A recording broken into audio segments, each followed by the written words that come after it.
భగవద్గీత సర్వ మానవాళి కోసం.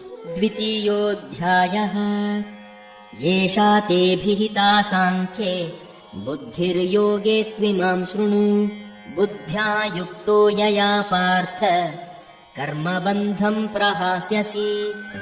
ఇప్పటి వరకు నేను నీకు సాంఖ్యయోగం అంటే ఆత్మతత్వం గురించి విశ్లేషణాత్మక జ్ఞానమును వివరించాను. ఇప్పుడు వినుము ఓ పార్థ, నేను బుద్ధి యోగాన్ని విశదీకరిస్తాను. ఇలాంటి అవగాహనతో పనిచేసినప్పుడు నీవు కర్మబంధముల నుండి విముక్తి పొందెదవు. సాంఖ్య అన్న పదం సాన్ అంటే సంపూర్ణముగా మరియు ఖ్య అంటే తెలుసుకొనుట అన్న మూలాధారముల నుండి వచ్చింది. కాబట్టి సాంఖ్య అంటే ఒకదాని గురించి పూర్తి విశ్లేషణాత్మక జ్ఞానం అని అర్థం.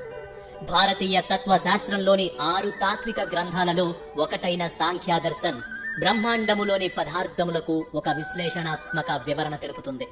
అది 24 తత్వాలను లెక్కిస్తుంది. పంచమహాభూతములు అంటే భూమి, నీరు, అగ్ని, వాయువు, ఆకాశం. పంచ తన్మాత్రలు పదార్థం యొక్క 5 నైరూప్య లక్షణాలు రుచి, స్పర్శ, వాసన, వినికిడి, చూపు. పంచ కర్మేంద్రియములు, పంచ జ్ఞానేంద్రియములు. మనస్సు, అహంకారం మహాన్ యొక్క పరిణామముచే జనించినది. మహాన్ ప్రకృతి యొక్క పరిణామముచే జనించినది. ప్రకృతి పదార్థ శక్తి యొక్క ఆదిమ రూపం. ఇవన్నీ కాక మరి ఒకటి ప్రకృతిని అనుభవించగోరి దాని బంధములో పడే పురుషుడు లేదా ఆత్మ. శ్రీకృష్ణుడు ఇందాక అర్జునుడికి నిత్యమైన ఆత్మ యొక్క విశ్లేషణాత్మక జ్ఞానం అంటే సాంఖ్య యొక్క ఇంకొక స్వరూపాన్ని వివరించాడు. ఇప్పుడు ప్రతిఫలము పట్ల ఆశ లేకుండా కర్మలను ఆచరించే పద్ధతిని తెలియజేయుచున్నాడు.